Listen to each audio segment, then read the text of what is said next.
Ladies and gentlemen, we're honored and humbled to have representatives from the United States Army to give Leon his military honor. We call upon the United States Army.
We thank the U.S. military.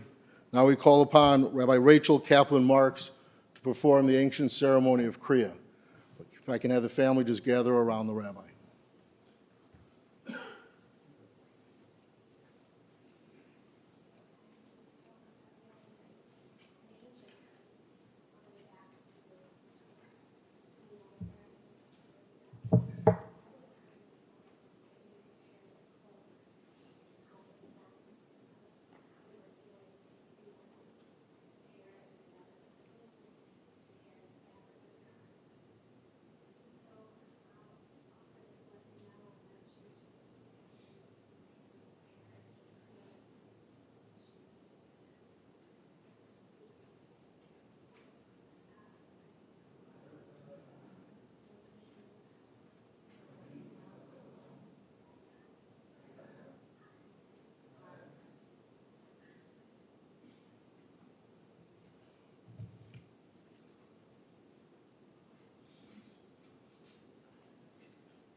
Ladies and gentlemen, by way of introduction, my name is David Jacobson.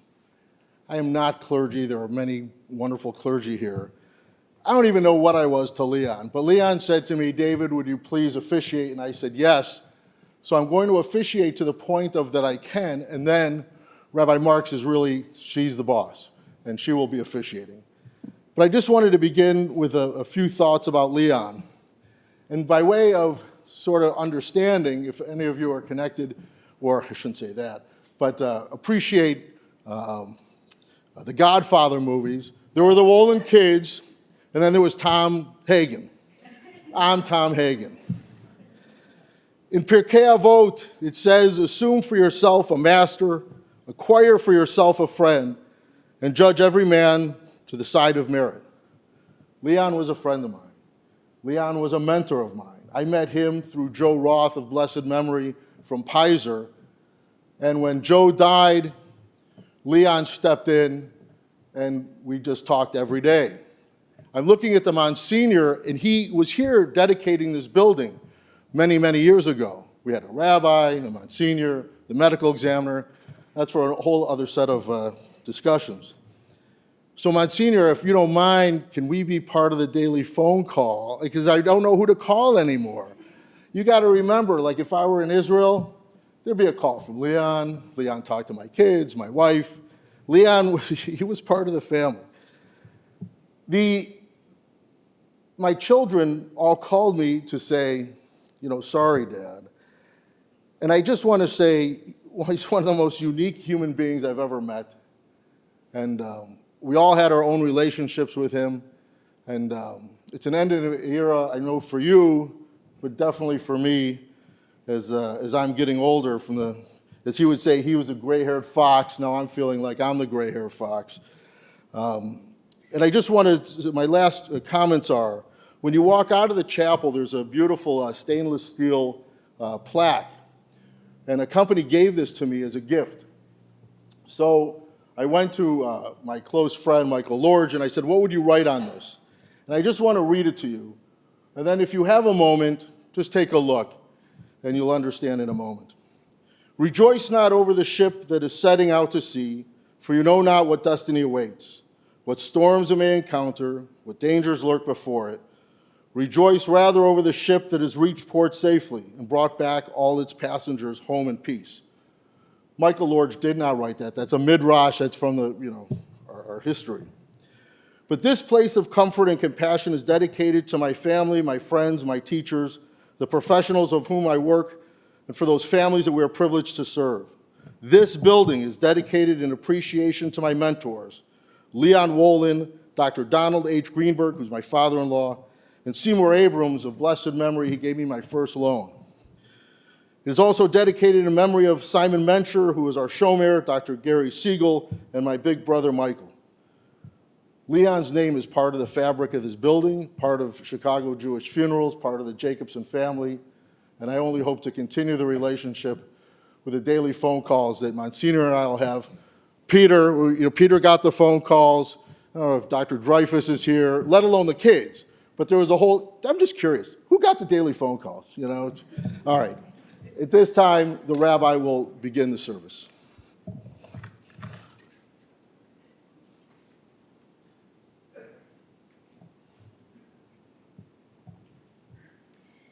Eli, Eli, shelo yigamer leolam, hachol v'hayam, rish rush shel hamayim, berak hashamayim, tfilat adam, hachol v'hayam, rish rush shel hamayim, berak hashamayim, tfilat adam. The words of the poet, O God, my God, I pray that these things never end. The sand and the seas, the rush of the waters, the crash of the heavens, the prayer of the heart. Now, I've known Leon Wolin my entire life. In fact, this morning it's difficult to call him Leon because to me he was Mr. Wolin. And Mr. Wolin was a remarkable man, not only for his longevity. In fact, until this past October, he was still in excellent health as he approached his 98th birthday. But he was remarkable in his ability to cultivate relationships across boundaries of age, gender, religion, station in life. Now, one of the greatest privileges of my career came just recently. As I visited Mr. Wolin in the hospital, he shared with one of his nurses, "This is my rabbi." He didn't see me as some kind of surrogate grandchild, which he very well could have. But in that moment, he saw me as I was. And it wasn't just for me that he did this. It was really for everybody in his life. Now, Leon was many things to many people.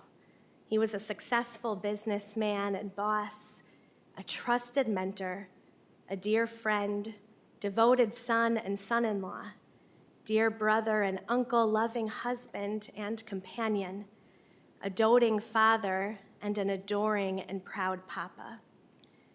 We come here today not only to bid farewell to a man who, until recently it seemed, might just be the one to live forever, but we're really here to pay tribute as we celebrate a life truly well lived. For Leon's life that united us, for his love which death cannot sever, for his companionship that we shared along life's path, and which continues through the tenderness of memory, for the gifts of his heart and mind that brought us joy, we offer thanks. For all these and more, we are grateful. In times of loss, in times of pain, we turn to our tradition for guidance and perhaps even for a measure of solace. It's an honor to call now on Rabbi Michael Siegel of Anshe Emet, who will offer the 121st Psalm.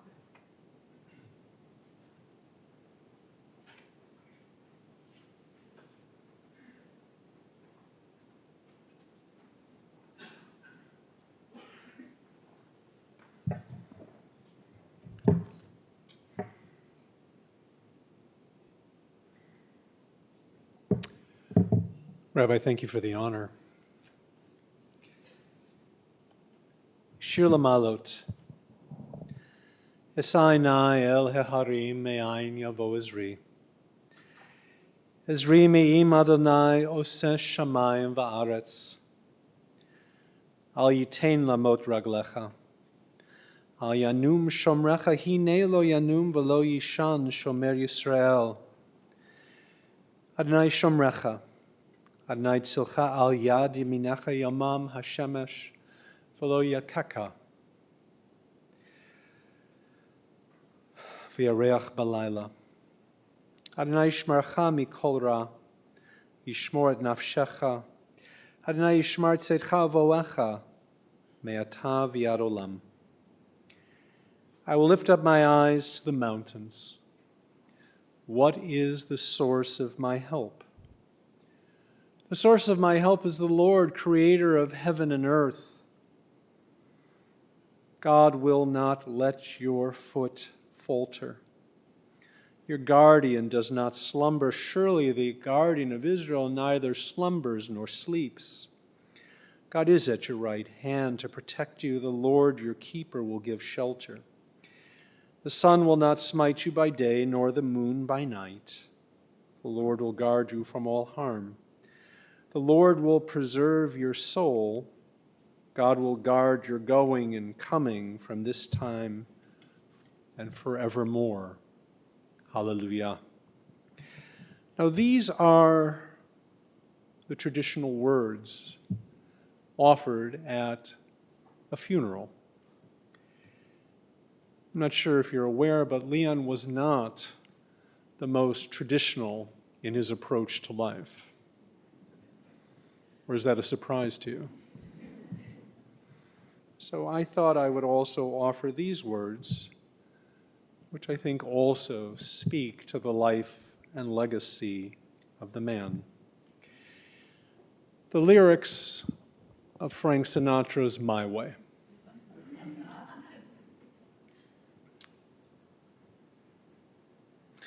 And now the end is near.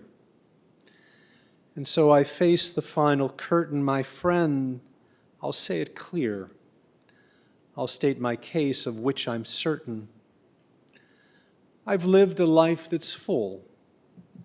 I've traveled each and every highway. And more, much more than this, I did it my way. Regrets? I've had a few. But then again, too few to mention. I did what I had to do and saw it through without exception. I planned each charted course, each careful step along the byway. And more, much more than this, I did it my way. Yes, there were times, I'm sure you knew, when I bit off more than I could chew. But through it all, when there was doubt, I ate it up and spit it out. I faced it all, and I stood tall and did it my way. I've loved, I've laughed and cried. I've had my fill, my share of losing, and now as tears subside, I find it all so amusing to think I did it all. And may I say, not in a shy way. Oh no, not me. I did it my way. And what is a man? What has he got? If not himself, then he has naught. To say the things he truly feels and not the words of one who kneels. The record shows I took my blows and did it my way. Rest in peace. Leon, rest in peace.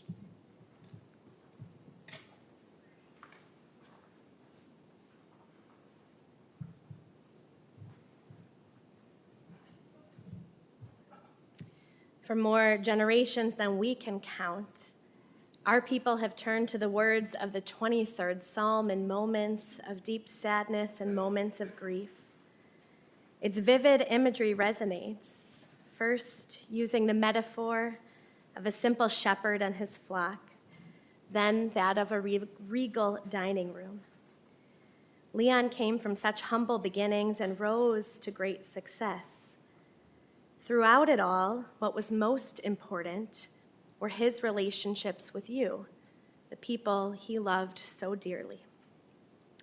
That love, that loyalty, that companionship was the thread throughout his life. Now, as you navigate a valley as dark as death's shadow, may you be comforted by the words of the psalmist, knowing that none of us are ever truly alone. Let's listen to the words of the 23rd Psalm. Mizmor LeDavid, Adonai roi lo achsar, binot deshe yarbitzeni, al mei menuchot yanachaleni, nafshi yeshovev. Yancheni b'maglei tzedek lema'an shemo, gam ki elech begates al mavet, lo ira ra, ki ata imadi. Shivtecha uminshantecha hema yanachamuni. Ta'aroch lefanai shulchan neged sorarai, dishanta vashemen roshi, kosi revaya. Ach tov vachesed yirdefuni kol imei chayai, Vishavti beveit Adonai, la'orech yamim. Let's read the translation of the 23rd Psalm together from our handouts. The Lord is my shepherd, I shall not want. He maketh me to lie down in green pastures. He leadeth me beside the still waters. He restoreth my soul. He leadeth me in the paths of righteousness for his name's sake. Yea, though I walk through the valley of the shadow of death, I will fear no evil, for thou art with me. Thy rod and thy staff, they comfort me. Thou preparest a table before me in the presence of mine enemies. Thou anointest my head with oil. My cup runneth over. Surely goodness and mercy shall follow me all the days of my life, and I will dwell in the house of the Lord forever. Our wise teacher Kohelet, otherwise known as Ecclesiastes, teaches Lakol zman ve'et l'chol chayfetz tachat hashamayim. A season is set for everything, a time for every experience under heaven, a time to be born and a time to die, a time to plant and a time to uproot what is planted, a time to weep and a time to laugh, a time to mourn and a time to dance, a time to seek and a time to lose, a time to tear and a time to sow, a time to keep silent and a time to speak. Now is the time for speaking. What a privilege it is to have Monsignor Vilo, a dear friend of Leon's, with us this morning. Monsignor, I'll invite you now to share some words of sacred memory with us.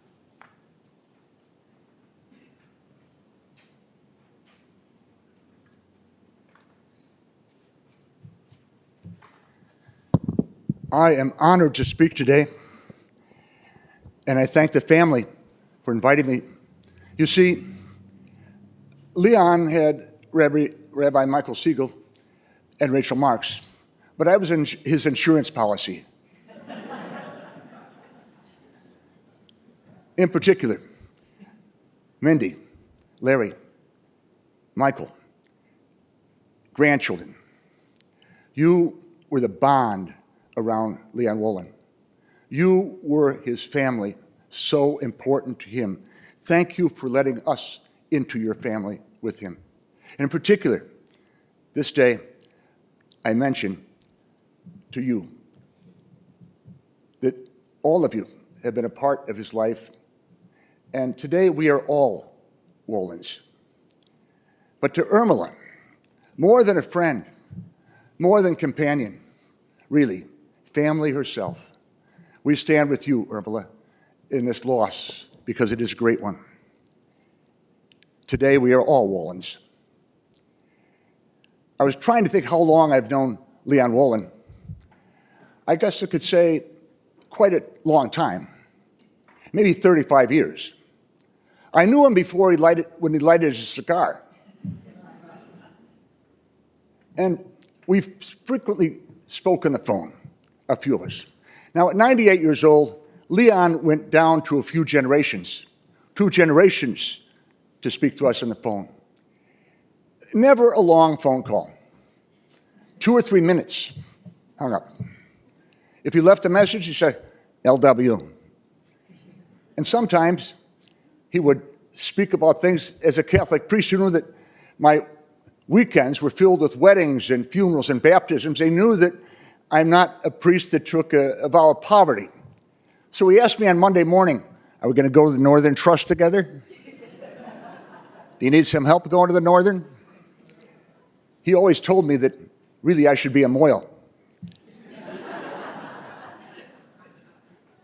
Yes, a wonderful and good friend, Leon. He spoke about Irmela sometimes, and he said, you know, the trade-in value when it gets too long is not that great. That was Leon Wolin. Because wrapped around family, wrapped around generosity, his goodness, his kindness was truly humor.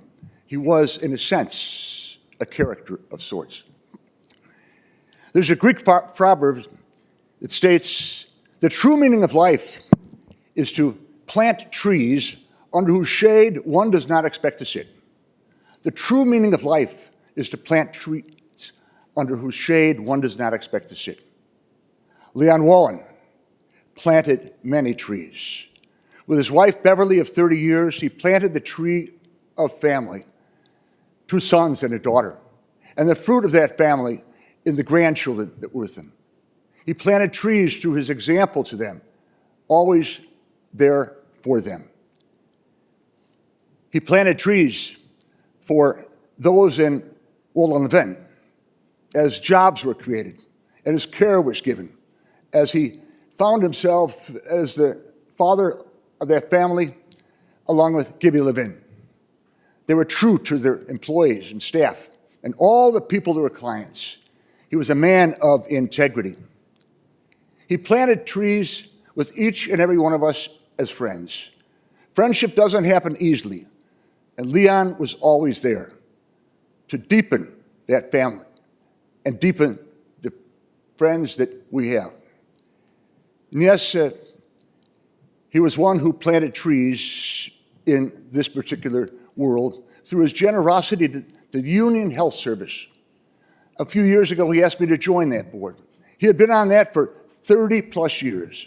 He was so proud of the Union Health Services, which is at Polk and Ashland, reaching out into the community of those in the labor union to lessen the cost and give them quality care. Leon sometimes told me, I'm going to go over to my summer home, as he referred to Union Health, because he was there so often. Yes, he planted trees under whose shade he did not expect to sit. And we gather here because of this good and gentle man. And he's left a trail of good for us to plant trees with those around us, with prayers and concern and kindness and generosity. He was one good, decent man, a real mensch. Yes, a real mensch. We thank God for the great example of Leon. One said that example is not the main way of influencing people, it's the only way of influencing people. And Leon left a trail of good for us to follow. His example, always. There's an African proverb that says the best time to plant trees is 25 years ago. The next best time is now. Amen.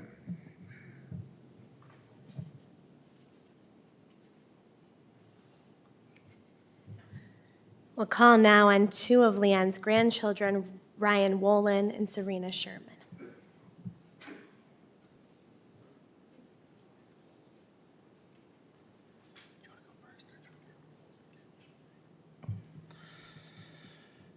Papa,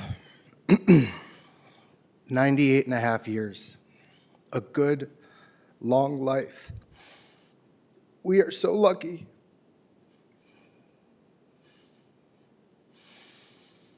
To most people, he was Lee, or Mr. Lee, Leon, Mr. Wolin. To some, he was the mayor. To me, maybe for too long, he was the mob boss. No one ever confirmed it, and honestly, I'm still not convinced otherwise. He may actually have been the mob boss of Chicago. At least he was to our family. But beyond the nicknames, to me, he was always Papa. And to my girls, he was Big Papa, a title he wore with pride. I remember dinners at Delanote with the square noodles and the Diet Coke refills we thought were free, only to see the check come and get charged for 5 Diet Cokes. Or the mornings at Once Upon a Bagel, but only once in a while would he make the trek to Highland Park, and never without some snarky comment with a wide smiley grin on his face about traveling to this part of the North Shore. My papa was a legend. He leaves behind a legacy. Always with a cigar, he wasn't just the kind of guy who talked to people. He was the kind who connected. He'd strike up a conversation with anyone, anywhere, about anything, and somehow everyone he talked to ended up loving him. I know I did. I'll always remember that smile and also that mischievous smirk right before delivering a joke. Often inappropriate, definitely unfiltered, totally unfit for today's politically correct world. And yet we laughed every time, which only encouraged him to keep going. What I wouldn't give to hear just one more of those dirty old man jokes. I think about those sleepovers, orange juice in the morning, or some of the random quirks I came to notice each time I'd go to his house.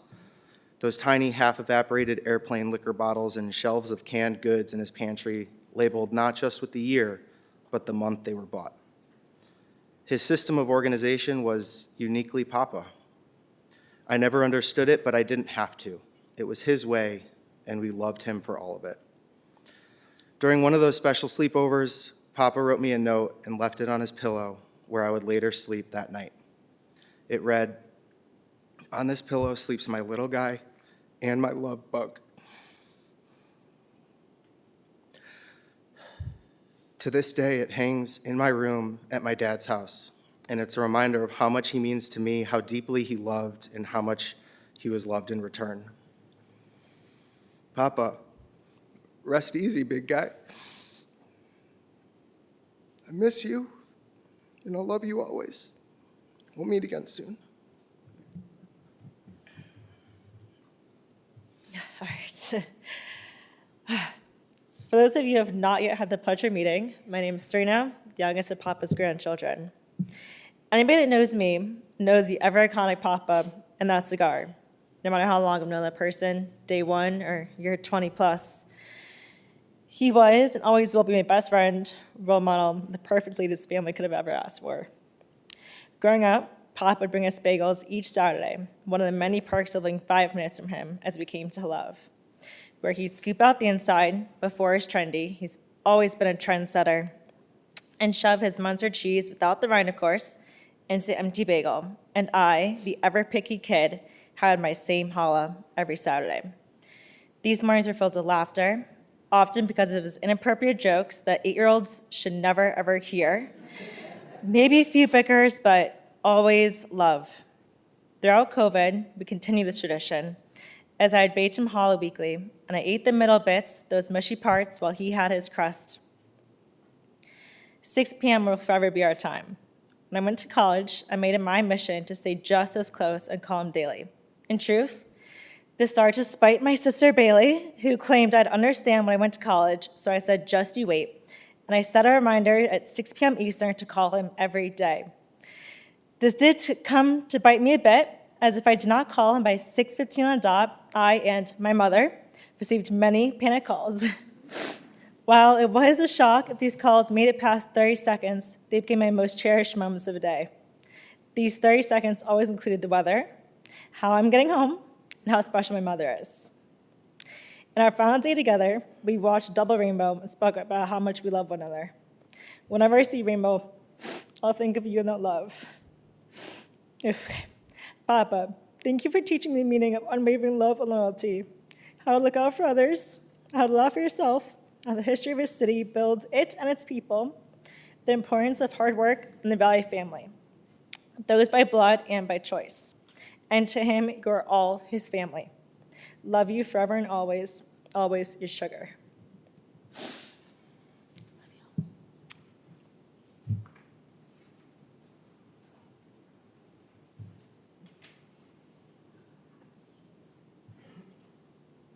We'll hear now from Mindy.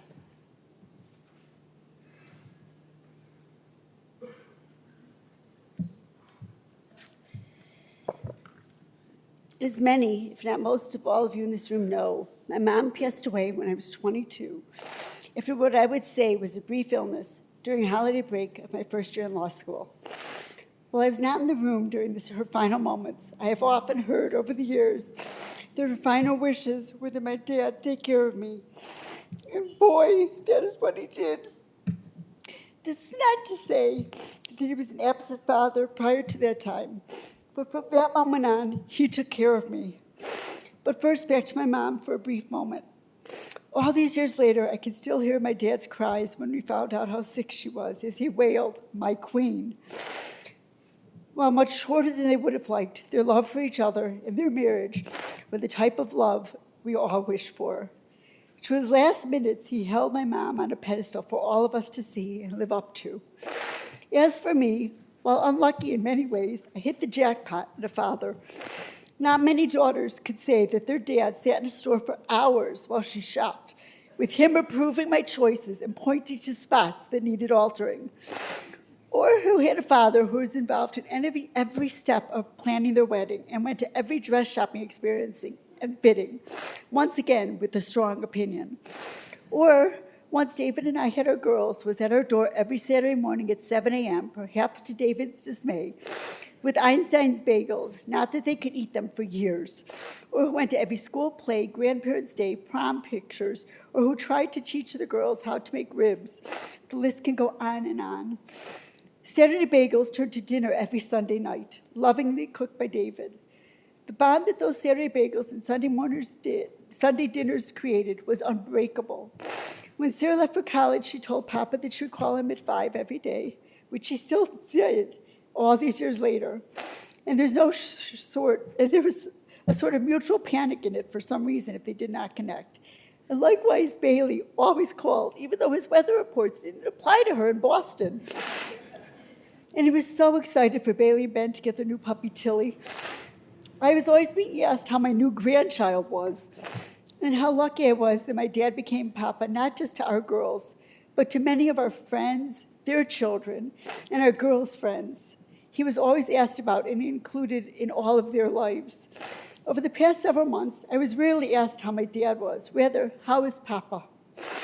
Dad often marched to his own drum, but it was a good one, and I was lucky. I was the lucky one for it. Love you, Papa.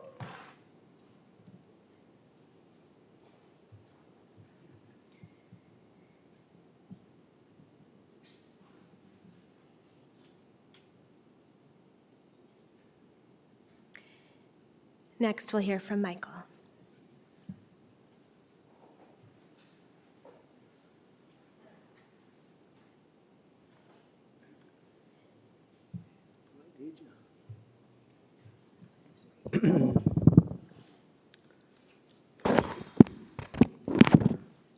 Our dad, our Papa, Leon Wolin, the man, the myth, and the legend.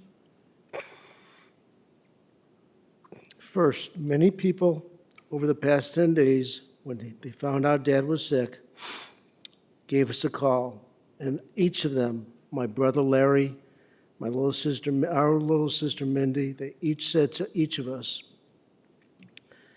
"Your father was a legend. Continue that for your dad's sake." Papa had 5 grandchildren: Ryan, Brianna, Bayley, Ellory, Serena, step-granddaughter Sarah, and 3 great-grandchildren, Julia, Skylar, and baby Ari. As Monsignor said this morning, that was his life. Everyone always says, family is number one. I can stand before you today and say, I've known no man who ever put family second like our father put family one. He was a man and a legend to people on the street, to the walkers, to the Lincoln Park Zoo, to anybody he met. He was a legend. So please, I ask you today not to mourn our Papa, our father, our grandfather, but to celebrate him. He had 98 and a half years of a good life. He would not be happy if he heard us cry, see us whimper, He would want us to celebrate with him, not for him. Our Papa helped so many people in so many different ways, not just the poor, but the unhealthy. As Monsignor again said, he created the union to help others. And again, please, I ask, let us celebrate our Papa. Our dad often said to the kids, if you are healthy, you are wealthy. Well, up until the past 12 days, our dad was a wealthy, wealthy man. He led a wealthy 98 and a half years old. For those that did not know, and I will say more, a week ago Sunday, the chief engineer from the building took Dad to Hyde Park, his home away from home. And Dad, to 98 and a half years old, knew building by building, ownership, described them, and Leo, his building engineer, couldn't believe at 98 he knew as much as he still does. Our dad did not suffer. He was at peace. We were all with him. He was comfortable. And he would want us to celebrate our Father. I recently heard these lines at another funeral, and it's appropriate that I think they should be recited again today. When I am gone, release me and let me go. I still have so many things to see and do. You mustn't tie to me with tears. Be happy because we've had so many wonderful 98 years together. I gave each of you my love. You could only guess how much love you've all given me. I thank each of you for the love you have shown towards me in so many incredible ways and over so many years.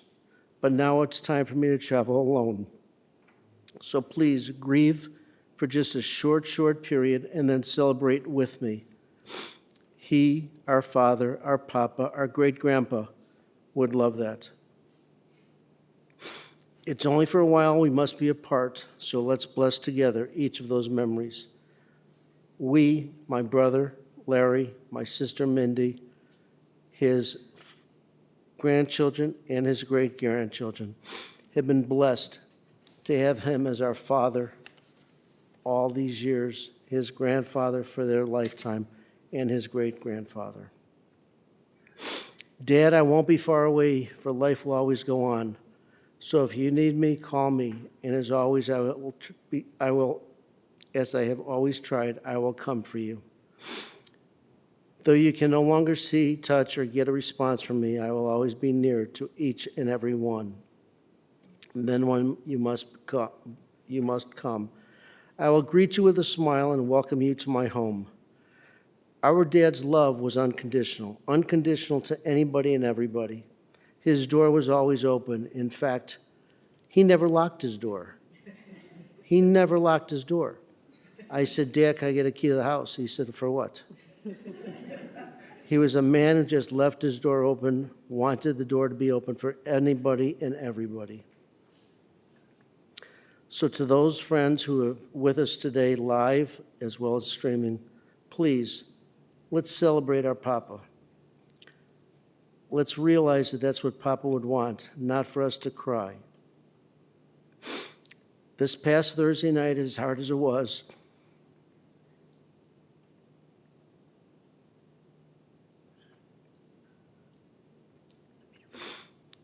for me to leave my dad at the hospital, I know Dad would want me to go and see his oldest granddaughter, Julia, graduate from preschool. So I did. I went with a heavy heart, knowing that Papa would want it, and knowing that Papa would wish he were there with baby Julia. This is the legacy Papa left for his family. Family's number one. We often hear dads are someone their family looks up to, someone to follow, someone to admire, someone to be proud of, someone to brag about, someone to hold, even someone to learn from, someone to respect, someone to listen to, someone to impress. Dad, I can tell you honestly, speaking, which I don't do very often, for my brother and little sister, we all have that feeling. We'd love to brag about you. We'd love to hold you. But more importantly, we know you were there for us all of our life. Your love has been unconditional, and this is something we will take with us the rest of our life. You have left this legacy to your grandson, Ryan Brandon.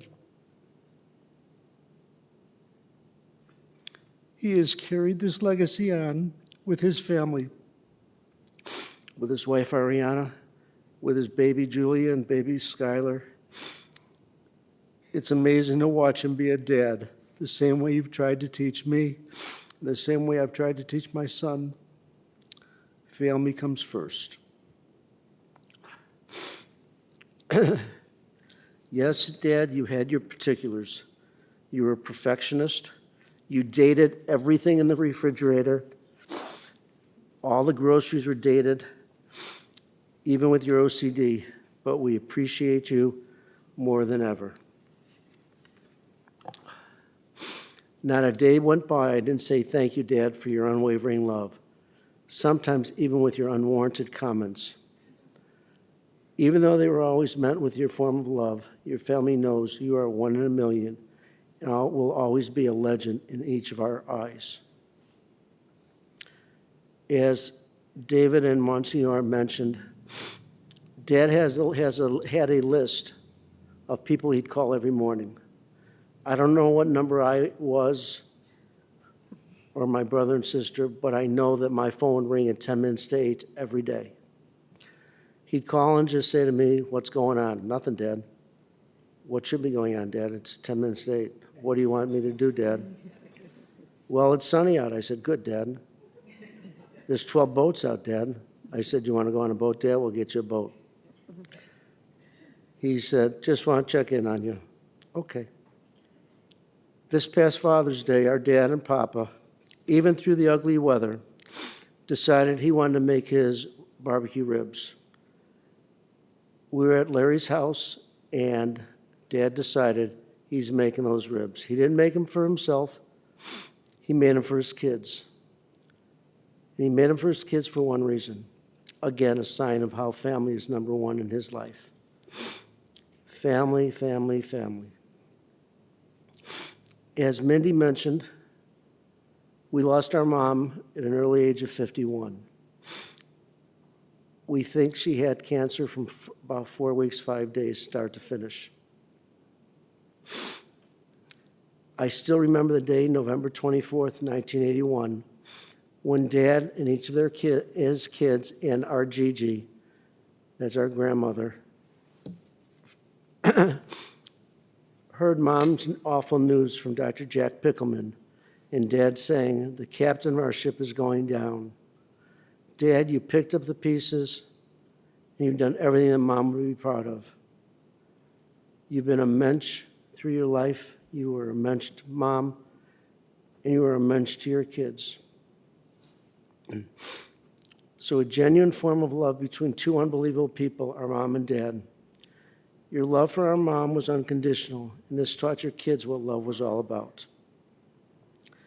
We, all of us, should strive to have that kind of relationship. The bond you and Mom created, and now get to spend time with our beloved mother. I also need and want to thank Dad's daughter-in-law, Vikki, and son-in-law, David, whom each were pillars for myself and Mindy through this process. I would also like to thank Maria, Larry's girlfriend, who has also helped Larry through this tough time, and to each of their grandchildren, as Sarina mentioned, with their phone calls to Dad every day. It could have been Bayley, Sarina, Ellory, Brianna, Ryan, or my babies, Julia and Skylar. "Papa, She'd know the voice. My big one's 4, my little one's 2. Somehow, they knew when Papa was on the phone. So speaking for Papa, which isn't very often, he would say, thank you. Thank you for being there for me. Thank you for being my friend. So a special thank you to David Jacobson, Peter Gottlieb, Monsignor Vilo, and obviously Rabbi Kaplan. Dad, your compassion for Irmela, your partner for the past 28 years, kept you going. Your walks with your walking group to Lincoln Park Zoo, to dinners, to movies, to trips, to doctor appointments, even your daily Rummy Cube games. Irmela might not have been acknowledged the way you might have wanted, but I can only speak for Dad's 3 kids and grandchildren. We thank you for everything you've done for our Papa and our Dad. Be assured, Dad wouldn't have wanted any other way. Dad passed away peacefully and in absolutely no pain.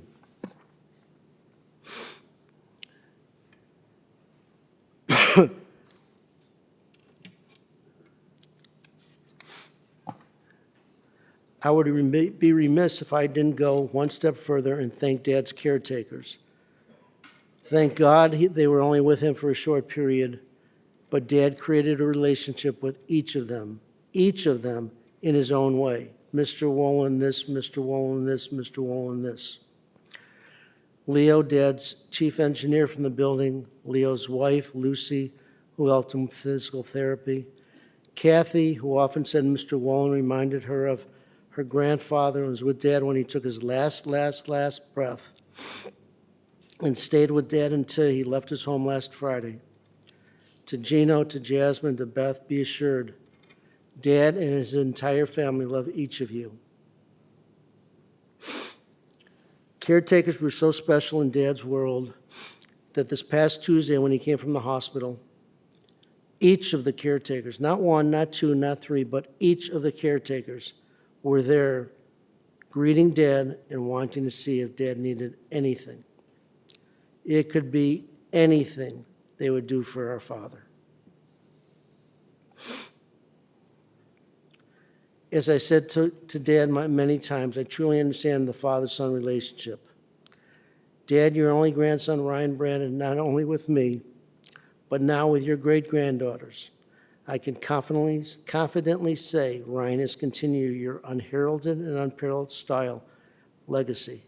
Family is number 1 priority in Ryan's life, and this is only because of you.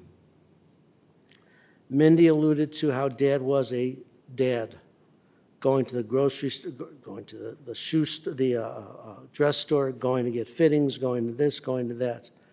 He was a hovering dad, but he was a dad who made it comfortable.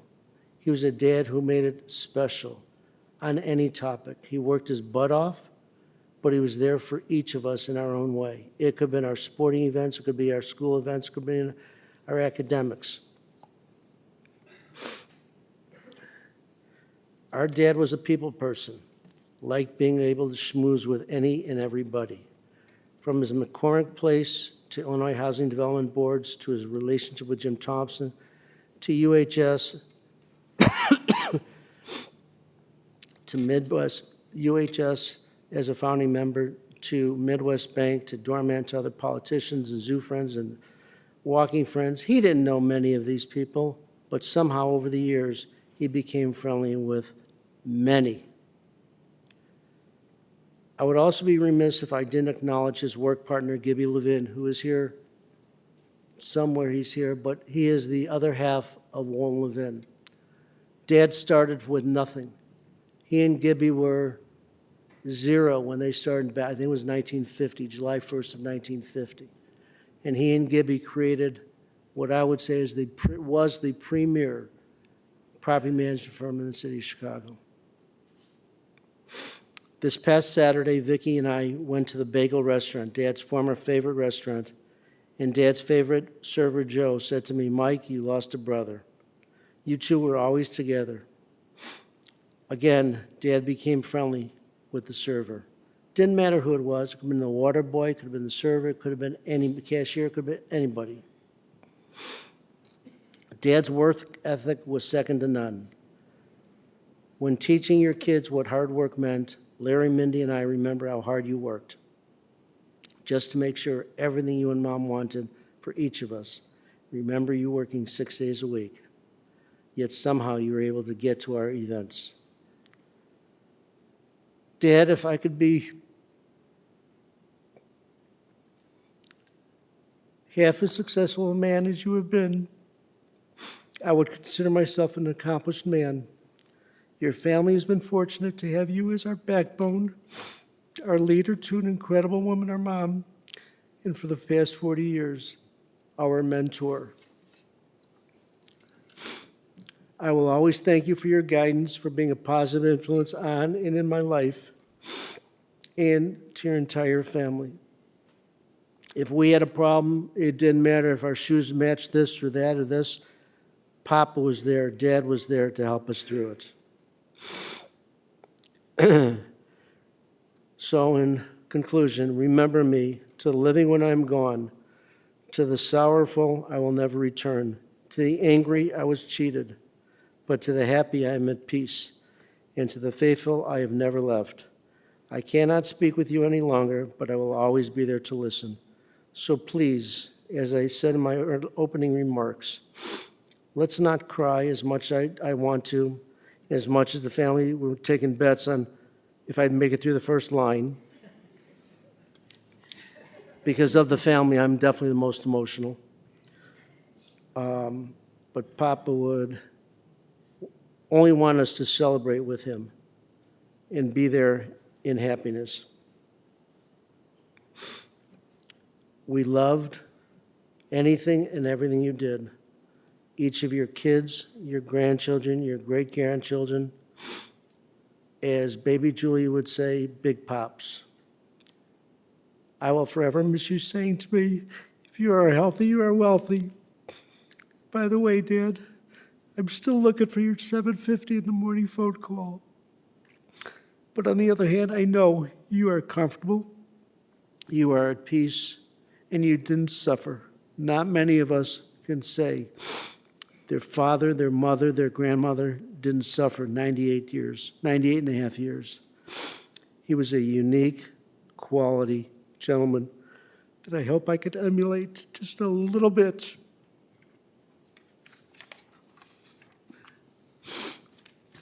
So to Dad, here's to you, baby. I've got your cigar.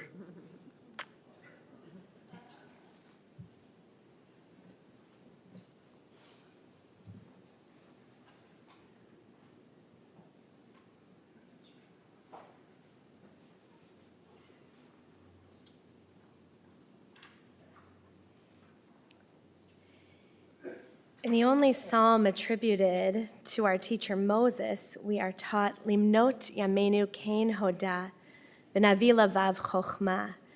Teach us to number our days, that we may gain a heart of wisdom. Moses was a man unlike any other. He was complex, he was charming, he was blessed with longevity, but he never took his days for granted. He understood the sacred and scarce nature of time. In his own way, Leone Wolin lived with that same understanding. He too brought depth, presence, and insight into his days. And like Moses, he leaves behind a legacy not just of years, but of love and of meaning. You've heard from Leone's dear friends. You've heard from 2 of his children and 2 of his grandchildren. The love, the admiration, the respect for their father, for their papa, for Leone, it's palpable. Leone grew up in Hyde Park, the son of Max and Ethel, Zichronam Livracha, in the quintessential American rags to riches story. He came from nothing. He was smart, charming, and a hard worker. He was driven to provide for his family. It was that combination that ultimately led to his great success. Though he never forgot from where he came, even as he excelled at his work as the founder and president of Wolin-Levin Incorporated and the chief executive officer of Union Health Services.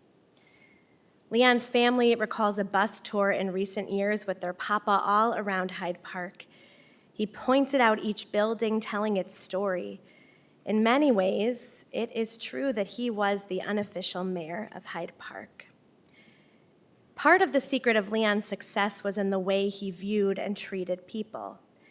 People didn't work for Leon, they worked with him. Whether it was the boy adding lemon to the glass of water, or the caregivers in the final months of his life, or even the nurses in the hospital in the final weeks, Leon treated everyone with dignity and respect. As you've heard, the hardest thing that ever happened to Leon was losing his beloved Beverly, Aleha Shalom, far too soon. Together, Leon and Beverly built a beautiful home and life in Lincolnwood. They were partners. Beverly took care of things at home while Leon worked hard to provide, both financially and also emotionally, for Beverly and their 3 children. In many ways, the Wolin home was idyllic. Each Friday night, the family would sit down together for Shabbat dinner. And on the weeknights, when Leon would sometimes be working late, his children remember the occasions when he'd come home and wake them up for midnight hot dog snacks. When Beverly got sick and passed away, it was devastating for Leon. And yet he knew that he had to keep caring not only for his children, but also for his mother-in-law, who the family called Gigi. He became her primary caregiver, taking her to the market each Wednesday. The way Leon cared for Gigi was a testament not only to the love he had for Beverly, but also to his own character. Perhaps the experience of losing Beverly taught Leon to number his days. And so he kept living. He was blessed to have his companion Irmela in his life for so many years. I saw firsthand how he trusted and adored her. Under Irmela's influence, Leon became, as you've heard, an avid walker, walking all over the city 10 miles a day up until the time that he was about 95 years old. Together, they loved walking at the zoo, and Leon became an unofficial part of the facilities department there. He'd walk right into the shop and say, "What are we working on today?" Leon had a way with people. He was a boss and a friend. He was a scholar and a charmer. He had a gift for meeting people and connecting with them. He turned people in his life into family. How was it that Leon Wolin and his family ended up at the governor's mansion, the first Jewish family ever be invited to celebrate Passover there? How did Leon become so close with the Monsignor? Leon's grandchildren would sometimes try to get him to talk about his past, about his childhood, about this aspect or that of his life. But Leon had a way of evading many of those questions. There are some mysteries Leon is taking with him today. More than being a man of words, Leon was a man of actions. He was a man of routine. He'd call to check on the same people each and every day. The last time I visited with Leon at his home, he pointed to the family pictures on the wall, telling me proudly about the whereabouts of all of his grandchildren. He loved being your papa. He loved sending birthday cards at the beginning of the month, some addressed with special nicknames to Lady B or Sugar, signed Love Papa, as long as you actually cashed the checks. Because Leon was meticulous, he knew not only what was going on in his accounts, but also where everything was in his home. And he was a meticulous dresser as well. More than anything else, Leon loved his family. He loved his children and grandchildren and great-grandchildren. He even had a song that he would sing, Mindy, about you. And he would call Bayley and Sarina to tell them to listen to their mother, that she's perfect. Well, either she was perfect or she was the sheriff, depending on the day. You've heard about the Sunday dinners and the Saturday morning bagel breakfasts. You've heard how he held court. And even when he was a little hard of hearing himself, he would entertain himself while holding court with his family, because being surrounded by you, being surrounded by his family, brought him joy. And he knew how much you loved him, too. There are so many memories, so many lessons that you'll carry with you always. With Leon's example on your hearts and your minds, each of you will surely gain a heart of wisdom, just like his. It's now an honor to call on Larry for some words.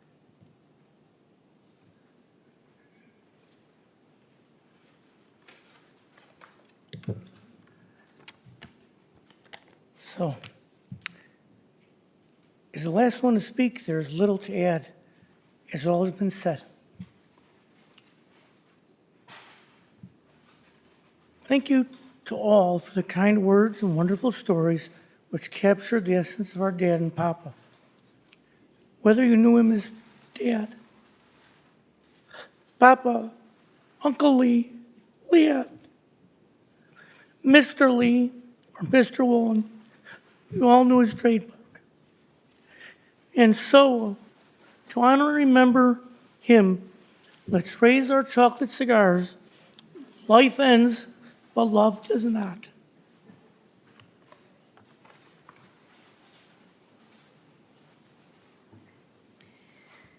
Zichrono livracha, the many memories of Leon are already an abiding blessing. We pray now that he rest peacefully as his soul is bound up with the eternal. I'll invite everyone to please rise.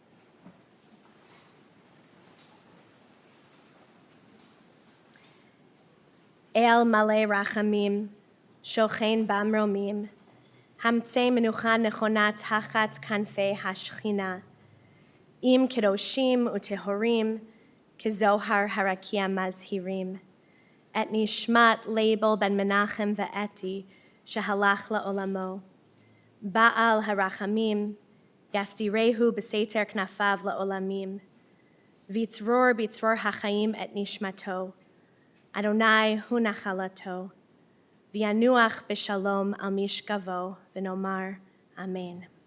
God of abundant mercy, God most high, may the soul of Leon Wolin, our loved one who has gone into eternity, find the gift of perfect peace in your embrace, together with the holy and pure, whose light shines like the radiance of heaven.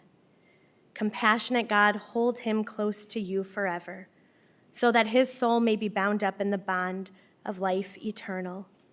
May he find a home with you, and may he rest in peace. As together we say, Amen. Please be seated.